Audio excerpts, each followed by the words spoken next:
विगत वर्षों की भांति राष्ट्रीय युवा संसद का आयोजन किया जा रहा है। इस अवसर पर उपस्थित हमारे महाविद्यालय के संरक्षक प्राचार्य महोदय का मैं हार्दिक स्वागत एवं अभिनंदन करता हूं। इस सभा में उपस्थित समस्त मेरे सहकर्मी, कार्यालय कर्मी एवं राष्ट्रीय युवा संसद में विभिन्न भूमिकाओं में सहभाग कर रहे मेरे प्रिय छात्र छात्राओं का भी अभिनंदन है।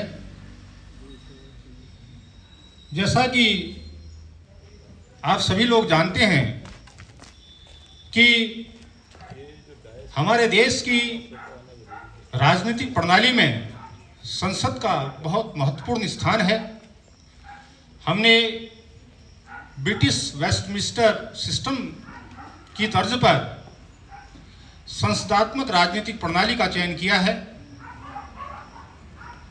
और संसद ही सारे देश के लिए बनने वाले कानूनों और नीतियों के विमर्श का केंद्र होता है। संसद के बिना कार्यपालिका या हमारी सरकार कोई भी ऐसा नियम, कोई भी ऐसा कानून वह नहीं बना सकती है। कानून का जो उद्भव है, जो उत्स है, वह संसद ही है। हमारी कार्यपालिका संसद की पूर्वानुमति के बिना एक पैसा भी अतिरिक्त खर्च नहीं कर सकती है। उसके लिए संसद की उसको पूर्वानुमति लेनी पड़ती है। तो हमारे शीर्ष स्तर पर बैठे प्राधिकारियों ने हमारे युवाओं को हमारी राजनीतिक संस्कृति में दीक्षित करने और संसदात्मक राजनीतिक प्रणाली में उनका राजनीतिक समाजीकरण को आगे बढ़ाने तथा राजनीतिक रूप से उनको ज्यादा जागरूक करने, संसदीय कार्य संचालन के नियमों, संसदीय प्रक्रिया के नियमों से उनको अवगत कराने और उनमें आत्मविश्वास और उनमें वक्तव्य क्षमता और रेटिंग पावर को विकसित करने के लिए इस तरह के आयोजन पर जोर दिया है। आज यह खुली संसद है। हम खुले में संसद लगा रहे हैं। धूमिल की रोटी और संसद की कुछ पंक्तियां याद आ रही हैं कि एक आदमी रोटी बेलता है, दूसरा आदमी रोटी खाता है, एक तीसरा आदमी भी है जो न रोटी बेलता है न रोटी खाता है, वह केवल रोटी से खेलता है। मैं पूछता हूं वह तीसरा आदमी कौन है? मेरे देश की संसद मौन है। तो हमको मौन नहीं रहना है, जागरूक होना है। अच्छे जनप्रतिनिधि वहां पर पहुंचे, देश में एक पारदर्शी, विमर्शी और सहभागी लोकतंत्र का विकास हो। उसके लिए इस तरह के कार्यक्रम अहम हैं। मैं आज के इस कार्यक्रम के शुरुआत करने की माननीय प्राचार्य महोदय से आज्ञा चाहता हूं। धन्यवाद। माननीय सांसदगण, माननीय अध्यक्ष महोदय,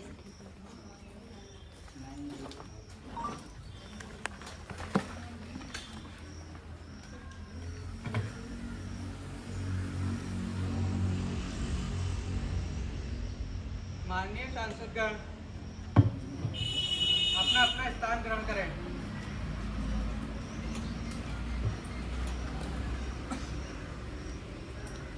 माननीय सांसदों, आप सभी का युवा संसद में हार्दिक स्वागत है। आशा है आप सभी देश से जुड़े आवश्यक मुद्दों पर चर्चा करेंगे, संसद की कार्यकारिणी को सुचारू रूप से चलाने में मेरी सहायता करेंगे तथा संसद की गरिमा बनाए रखेंगे। नवनिर्वाचित सदस्यगण शपथ अथवा प्रतिज्ञान करेंगे। महासचिव महोदय। धन्यवाद महोदय। मैं अनुरोध करता हूं कि सुश्री ललिता प्रगाई जो उत्तराखंड के अल्मोड़ा संसदीय क्षेत्र से निर्वाचित हुए हैं, शपथ ग्रहण अथवा प्रतिज्ञान करने के लिए आमंत्रित है।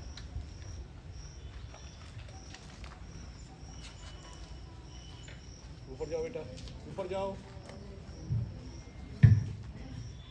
आप किस भाषा में शपथ ग्रहण करना चाहेंगे?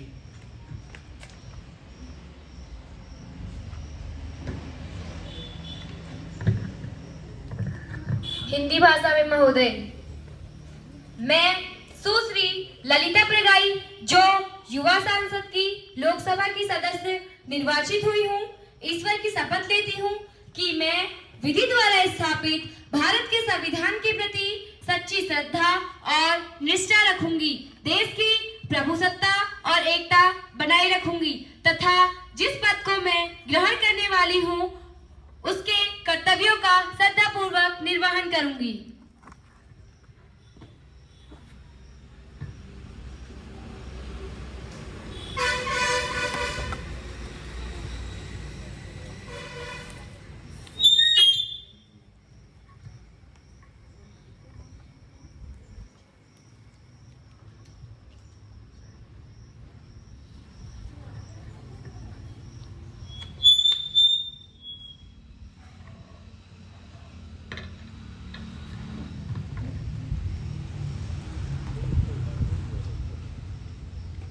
मैं अनुरोध करता हूं कि श्रीमान शगुन टम्टा जी, जो हिमाचल प्रदेश के शिमला संसदीय क्षेत्र से निर्वाचित हुए हैं, शपथ ग्रहण अथवा प्रतिज्ञान करने के लिए आमंत्रित हैं।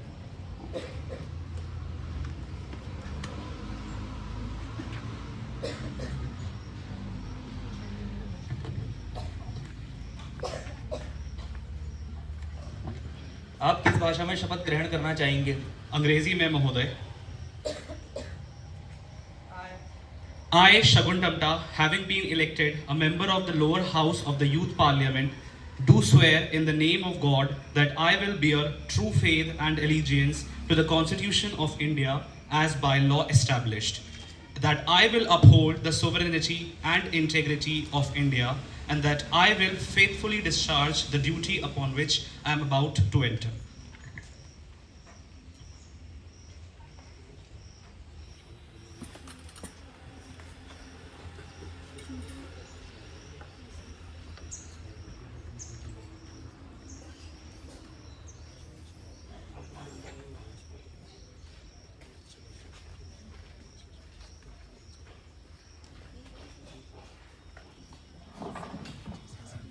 मैं अनुरोध करता हूं कि श्रीमान राहुल मौर्य जी, जो पंजाब के अमृतसर संसदीय क्षेत्र से निर्वाचित हुए हैं, शपथ ग्रहण अथवा प्रतिज्ञान करने के लिए आमंत्रित हैं।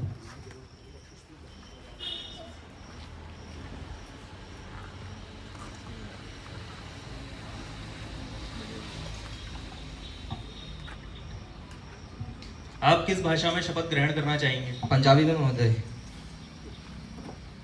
मैं श्रीमान राहुल मौर्य, जो कि युवा संसद लोकसभा दे सदस्य निर्वाचित हुआ हाँ, ईश्वर की शपथ लेंदा हाँ कि मैं विधि द्वारा स्थापित भारत दे संविधान दे प्रति सच्ची श्रद्धा ते निष्ठा रखांगा, देश की प्रभुसत्ता ते एकता बनाए रखांगा और जिस पद को मैं ग्रहण करने वाला हाँ उसके कर्तव्यों का श्रद्धापूर्वक निर्वाह करूँगा।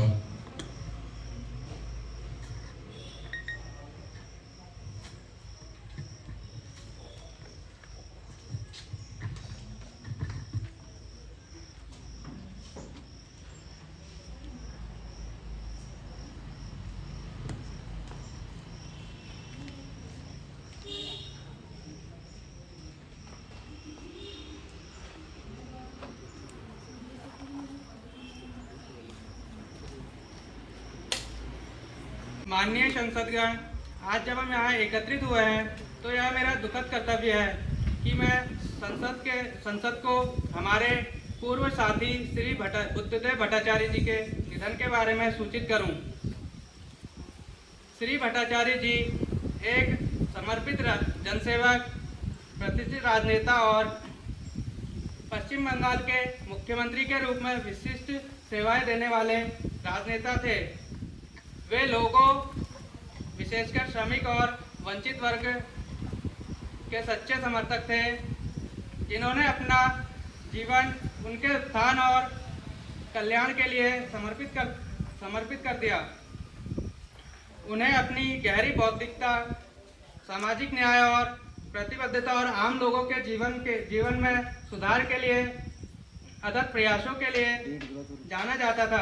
श्री भट्टाचार्य जी का हाल ही में 80 वर्ष की आयु में निधन हो गया और उन्होंने ऐसी विरासत पीछे छोड़ी जिसे आने वाली पीढ़ियां याद रखेंगी। माननीय प्रधानमंत्री जी शोक प्रकट करेंगे। माननीय अध्यक्ष महोदय, मैं श्री बुद्धदेव भट्टाचार्य जी को श्रद्धांजलि अर्पित करता हूँ, जिनके निधन से हम सभी बहुत दुखी हैं। श्री भट्टाचार्य जी एक ऐसे नेता थे जिन्होंने सेवा और समर्पण की भावना को आत्मसात किया। एक समर्पित जनसेवकों के परिवार से आने के कारण उन्होंने निस्वार्थ सेवा की परंपरा को बड़े सम्मान के साथ आगे बढ़ाया। पश्चिम बंगाल के विकास में उनके योगदान और सामाजिक समानता और न्याय को बढ़ावा देने के उनके अथक प्रयासों के लिए वे जाने जाते थे। वे कई लोगों के लिए, विशेष रूप से युवाओं के लिए एक मार्गदर्शक प्रकाश थे। उनका अचानक निधन न केवल पश्चिम बंगाल के लिए बल्कि पूरे राष्ट्र के लिए एक बड़ी क्षति है। मैं उनके परिवार और प्रियजनों के प्रति अपनी गहरी संवेदना व्यक्त करता हूँ। नेता विपक्ष श्रीमान आजम अंसारी जी शोक प्रकट करेंगे।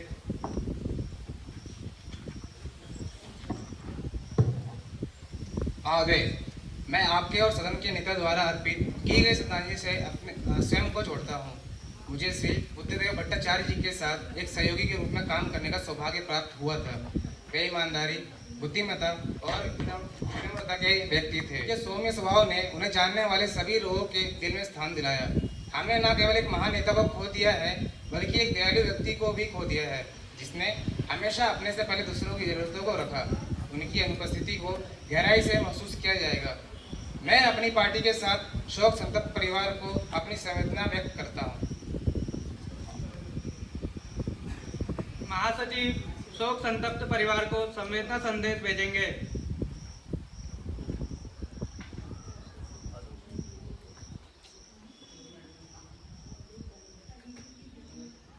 जी महोदय। सदस्यगण कुछ क्षणों के लिए खड़े होंगे ताकि हम अपने गहरे दुख को व्यक्त कर सकें।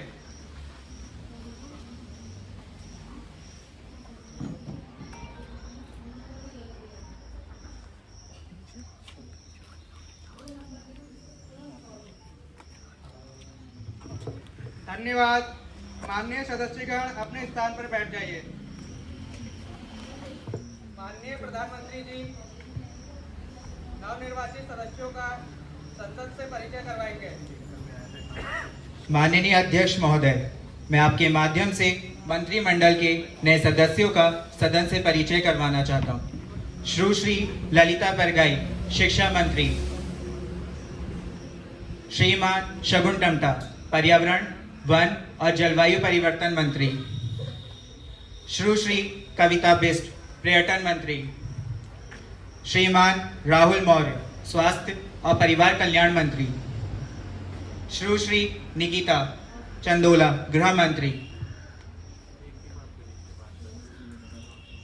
प्रश्नकाल सत्र प्रारंभ होता है। प्रश्न संख्या 101 सुश्री गीता जी। माननीय अध्यक्ष महोदय, मैं आपके माध्यम से शिक्षा मंत्री से यह जानना चाहती हूँ कि आपकी सरकार द्वारा राष्ट्रीय शिक्षा नीति सन 2020 के तहत उच्च शिक्षा में सुधार के लिए क्या कदम उठाए जा रहे हैं और इसका कार्यान्वयन किस प्रकार किया जा रहा है, यह हमारे समक्ष प्रस्तुत करें। शिक्षा मंत्री सुश्री ललिता परगाई जी। धन्यवाद अध्यक्ष महोदय। माननीय अध्यक्ष महोदय, राष्ट्रीय शिक्षा नीति 2020 उच्च शिक्षा प्रणाली को व्यापक सुधार लाने के लिए बनाई गई है। इसके तहत हम उच्च शिक्षा में बहुविषयक दृष्टिकोण को अपनाने, लचीले पाठ्यक्रम, व्यावसायिक शिक्षा और अकादमिक बैंक ऑफ क्रेडिट जैसी सुविधाओं को लागू करने में जोर दे रहे हैं। इसके अलावा कॉलेजों और विश्वविद्यालयों में अनुसंधान की महत्ता को बढ़ावा देने के लिए राष्ट्रीय अनुसंधान फाउंडेशन की स्थापना की गई है। एनईपी के लिए प्राथमिकता दी जा रही है, जिससे अधिक से अधिक छात्र गुणवत्तापूर्ण शिक्षा प्राप्त कर सके। शिक्षा मंत्री जी को अपनी बात प्रस्तुत करने दी जाए। धन्यवाद अध्यक्ष महोदय। राष्ट्रीय शिक्षा नीति 2020 का उद्देश्य 21वीं सदी के लिए छात्रों को तैयार करना है, इसकी चुनौतियों से लड़ने के लिए तैयार करना है, और उच्च शिक्षा नीति का उद्देश्य वैश्विक स्तर पर छात्रों को प्रतिस्पर्धी बनाना है, जबकि आपकी सरकार के समय ऐसी कोई नीति नहीं थी। प्रश्न संख्या 102 सुश्री रितु जी। माननीय अध्यक्ष महोदय, मेरा प्रश्न पर्यावरण और जलवायु परिवर्तन मंत्री से है। जैसा कि हम सब जानते हैं कि जलवायु परिवर्तन के बढ़ते खतरे प्रतिदिन बढ़ रहे हैं। ऐसे में जलवायु परिवर्तन के बढ़ते खतरे के साथ सरकार नवीकरणीय ऊर्जा को बढ़ावा देने और कार्बन उत्सर्जन कम करने के लिए क्या उपाय कर रही है? माननीय पर्यावरण, वन और जलवायु परिवर्तन मंत्री जी। माननीय अध्यक्ष महोदय, मैं आपके माध्यम से कहना चाहता हूं कि हमारी सरकार जलवायु परिवर्तन से निपटने के लिए पूरी तरह प्रतिबद्ध है। हमने 2030 तक 500 गीगावाट नवीकरणीय ऊर्जा क्षमता हासिल करने का एक महत्वाकांक्षी लक्ष्य रखा है। परंतु मंत्री जी, बढ़ते प्रदूषण को कम करने के लिए आपकी सरकार द्वारा कोई योजना बनाई गई है या इस मुद्दे को भी ठंडे बस्ते डाल दिया जाएगा? हम इलेक्ट्रिक वाहनों को बढ़ावा देने, वन क्षेत्र को बढ़ाने तथा सतत कृषि प्रथाओं को प्रोत्साहित करने वाली नीतियों को लागू कर रहे हैं। अंतर्राष्ट्रीय जलवायु मंचों पर भारत की नेतृत्वकारी भूमिका हमारे इस मुद्दे के प्रति संपूर्ण समर्पण को दर्शाती है। हमने देश में पर्यावरण को बचाने के लिए तथा सभी देशवासियों को जागरूक करने के लिए एक पेड़ मां के नाम इस अभियान की शुरुआत की है, परंतु हमारे विपक्ष नेताओं को केवल कमियां नजर आती है। नेताजी आगे बढ़ो, हम तुम्हारे साथ हैं। नेताजी आगे बढ़ो, हम तुम्हारे साथ हैं। प्रश्न संख्या 103 श्रीमान आजम अंसारी जी। माननीय अध्यक्ष महोदय, मेरा प्रश्न पर्यटन मंत्री से है। देश में नए पर्यटन स्थलों को विकसित करने और बैक टू विलेज जैसी पहलों के माध्यम से ग्रामीण क्षेत्रों को प्रोत्साहित करने के लिए क्या आपकी सरकार कोई कदम उठा रही है? माननीय पर्यटन मंत्री जी कविता बिष्ट। धन्यवाद अध्यक्ष महोदय। सरकार पर्यटन क्षेत्रों को बढ़ावा देने के लिए न केवल पारंपरिक स्थलों पर और नए कम ज्ञात पर्यटन स्थलों पर ध्यान केंद्रित कर रही है। इन नए स्थलों तक पहुंच को बेहतर बनाने के लिए सड़कों और रेलवे हवाई संपर्कों का विस्तार किया जा रहा है।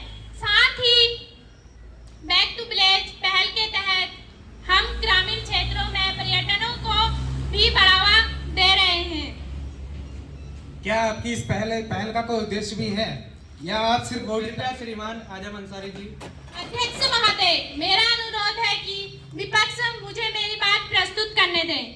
इस पहल का उद्देश्य गांव की संस्कृति, परंपरा और स्थानीय जीवन शैली को प्रदर्शित करना है, जिससे न केवल पर्यटनों को बढ़ावा मिलेगा बल्कि स्थानीय अर्थव्यवस्था भी मजबूत रहेगी।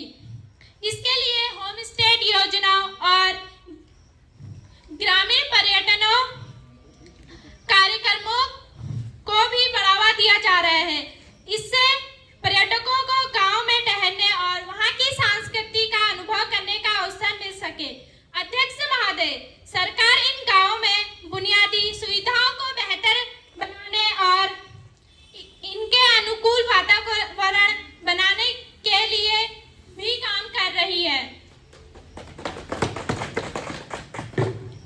प्रश्न संख्या 104 श्रीमान सुशील जी। धन्यवाद अध्यक्ष महोदय। मेरा प्रश्न स्वास्थ्य और परिवार कल्याण मंत्री से है। जैसा कि हम सब जानते हैं, कोरोना महामारी के दौरान हम स्वास्थ्य प्रणाली को कई चुनौतियों का सामना करना पड़ा और उसके मद्देनजर भारत में स्वास्थ्य देखभाल बुनियादी ढांचे को मजबूत करने के लिए आपकी सरकार के द्वारा कोई कदम उठाए जा रहे हैं?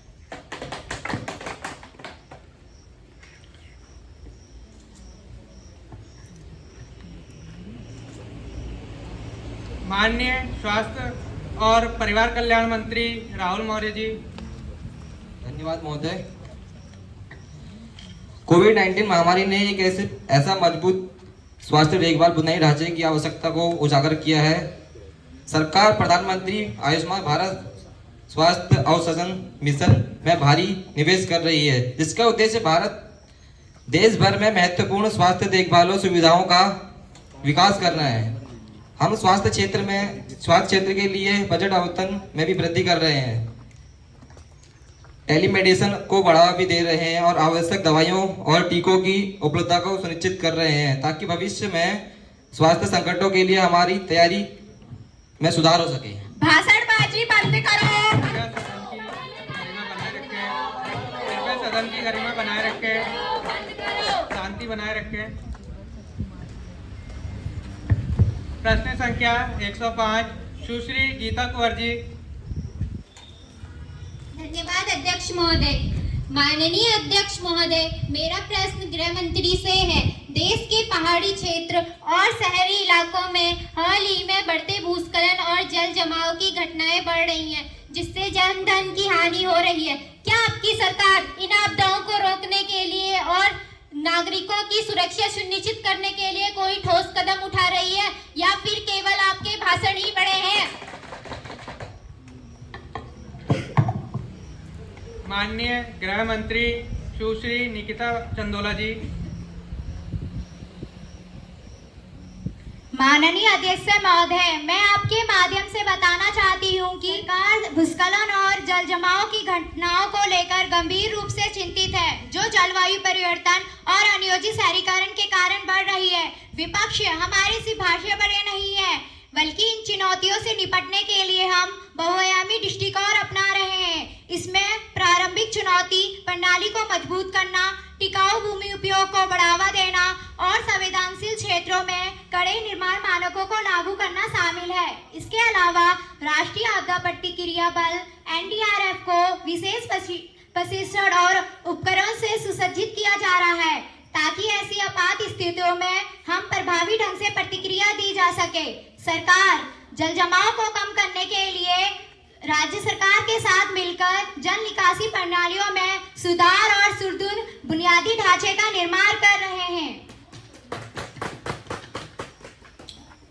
प्रश्नकाल सत्र समाप्त होता है। संसद के माननीय सदस्यों की ओर से मुझे जापान सदन की अध्यक्ष सुश्री पूजा प्रगाई जी का हार्दिक स्वागत करते हुए खुशी हो रही है। हम हमारे देश में उनके सुखद प्रवास की कामना करते हैं। हम उनके प्रधानमंत्री, संसद और जापान के लोगों को भी अपनी हार्दिक शुभकामनाएं देते हैं। यहीं से शून्यकाल सत्र प्रारंभ होता है।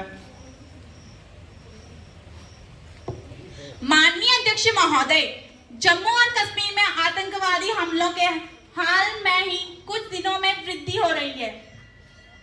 हमारे जवान शहीद हो रहे हैं, निर्दोष नागरिकों की जानें जा रही हैं और सरकार पूरी तरह से असफल साबित हो रही है। यह बहुत ही दुखद और चिंताजनक है कि सरकार द्वारा दावे किए जा रहे हैं कि अनुच्छेद 370 हटाने के बाद अब आतंकवाद का खात्मा होगा, लेकिन इसके विपरीत आतंकवादी हमलों में तेजी आई है। सरकार को जवाब देना चाहिए कि सुरक्षा व्यवस्था क्यों कमजोर हो रही है। क्या सरकार इस स्थिति को नियंत्रित करने में असमर्थ है? हमारी मांग है कि सरकार इस पर विस्तृत ध्यान दे और यह बताए कि जम्मू और कश्मीर के लोगों की सुरक्षा के लिए क्या कदम उठाई जा रही है। माननीय प्रधानमंत्री जी। माननीय अध्यक्ष महोदय, यह सही है कि हाल ही में जम्मू और कश्मीर में कुछ घटनाएं हुई हैं, लेकिन इसे यह कहना कि सरकार असफल है पूरी तरह गलत है। सरकार ने आतंकवाद के खिलाफ एक ठोस और निरंतर संघर्ष छेड़ा है। हमने सीमा पर आतंकवादियों की घुसपैठ को कम करने के लिए कड़े कदम उठाए हैं। जहां तक जम्मू और कश्मीर का सवाल है, वहां पर सुरक्षा को मजबूत करने के लिए अतिरिक्त बलों की तैनाती की है। सुरक्षा एजेंसियां पूरी तरह से चौकस है। किसी भी आतंकवादी साजिश को विफल करने के लिए ठोस कदम उठाए जा रहे हैं। सरकार जम्मू और कश्मीर में शांति बहाल करने के लिए प्रतिबद्ध है और आतंकवाद को जड़ से उखाड़ फेंकने के लिए हर संभव प्रयास कर रही है। श्रीमान सुशील जी। माननीय अध्यक्ष महोदय, सरकार केवल आश्वासन देकर लोगों को बहलाने का प्रयास कर रही है। देशभक्ति और सुरक्षा बलों के नाम पर असल मुद्दों से ध्यान भटकाने का प्रयास किया जा रहा है। हम सुरक्षा बलों का सम्मान करते हैं और उनके बलिदानों की सराहना करते हैं, लेकिन सरकार की नीतियों और उसकी विफलताओं पर सवाल उठाने का हमारा कर्तव्य है। क्या सरकार यह मानने को तैयार है कि उसने सुरक्षा और आतंकवाद के मुद्दे पर लापरवाही बरती है? हमें ठोस जवाब चाहिए, न केवल वादे। माननीय प्रधानमंत्री जी, माननीय अध्यक्ष महोदय, विपक्ष केवल आलोचना कर रहा है, लेकिन सरकार इस मुद्दे पर गंभीरता से काम कर रही है।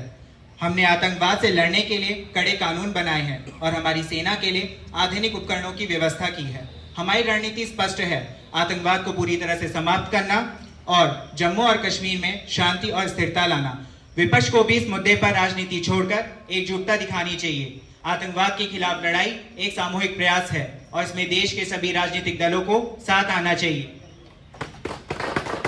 सुश्री शिफा जी। माननीय अध्यक्ष महोदय, सरकार की से केवल बातें ही सुनने को मिल रही हैं, जबकि ज़मीनी हकीकत तो यह है कि जम्मू क्षेत्र के लोग दहशत में जी रहे हैं। हमें सिर्फ बातें नहीं बल्कि ठोस कदम चाहिए। मेरा सरकार से अपील है कि वह आतंकवादी हमलों को रोकने के लिए सख्त और निर्णायक कदम उठाएं। माननीय प्रधानमंत्री जी। माननीय अध्यक्ष महोदय, सरकार आतंकवाद के खिलाफ पूरी तरह सजग है। हमने इस खतरे को खत्म करने के लिए लगातार कार्य कर रहे हैं। विपक्ष के आरोप केवल निराधार हैं।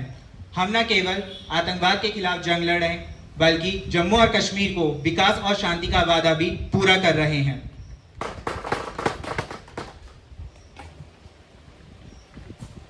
माननीय प्रधानमंत्री जी बिल प्रस्तुत करेंगे।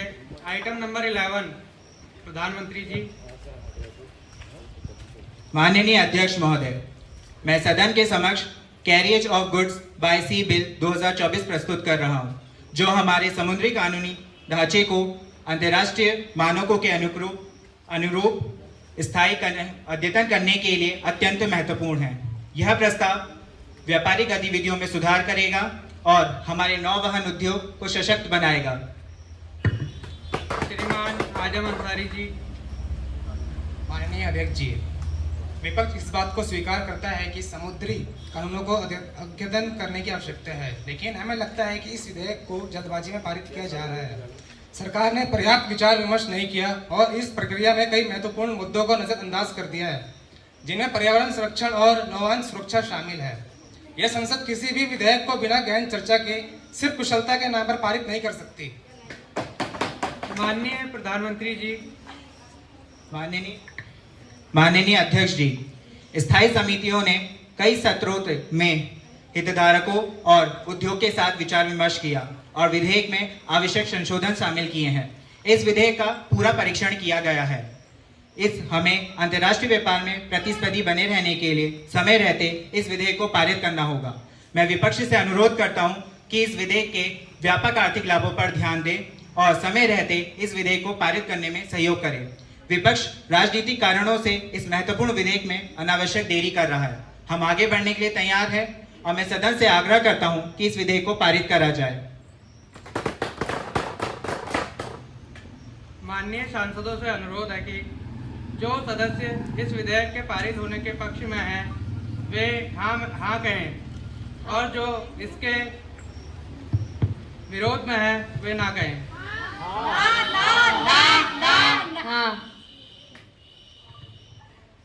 मेरे विचार में निर्णय हाँ के पक्ष में हुआ। हाँ के पक्ष में हुआ इस विधेयक को पारित करने की अनुमति दी जाती है। माननीय प्रधानमंत्री जी इस विधेयक को प्रस्तावित करेंगे। महोदय, मेरे द्वारा विधेयक प्रस्तावित किया गया। युवा सांसद की आज की प्रस्तुति यहीं समाप्ति की जाती है। कृपया कर सभी अपने अपने स्थान पर खड़े होंगे और राष्ट्रगान शुरू करेंगे।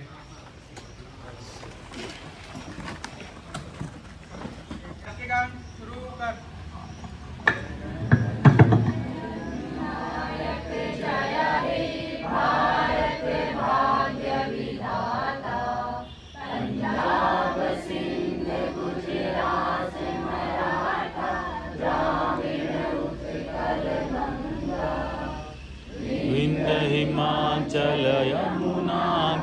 गंगा उच्छल जलधि तरंगा, तव शुभ नामे जागे, तव शुभ आशीष मागे, गाए तव जय गाथा, जन गण मंगलदायक जय हे भारत भाग्य विधाता, जय हे जय हे जय हे जय जय जय जय हे।